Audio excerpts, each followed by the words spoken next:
Саламатсызбы. Талдыкольская сельская библиотека представляет исторический экскурс, посвященный 175-летию Абая Кунанбаева.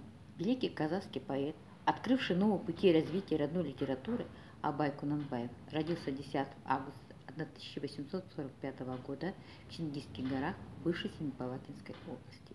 При рождении мальчику было дано имя Ибрагим, но бабушка его ласкательно назвала Абаем.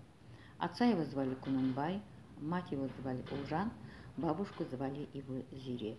В 9-летнем возрасте отец Абая его отдал в мусульманскую духовную школу. Но знания, которые он получал, не могли удовлетворить Абая, и он самовольно поступает в русскую приходскую школу. Абай знал и ценил классическую поэзию Востока. О чем бы ни писал Абай, он неизменно проявлял себя как поэт-мыслитель, философ, как гуманист-просветитель, как человек, живущий трагедиями и надеждами своего народа.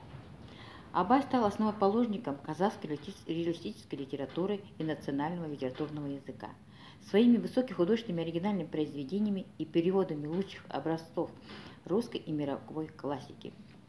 Он переводил басни Крылова, стихи Лермонтова, перевел поэму Евгений Онегин, произведения Некрасова и Салтыкова-Щедрина. Абай поднял казахскую литературу на новую историческую ступень. Сейчас я вам хотела прочитать одно из стихотворений Абая Кунанбаева «Кок алабулт сөгіліп». «Кок алабулт сөгіліп, күн жауады кей шақта, оне-боне егіліп, жас ағады аулақта. Жауған күнмен жаңғырып, жер көгеріп күш алар, аққан жасқа қаңғырып, бас ауырып, іш жанар».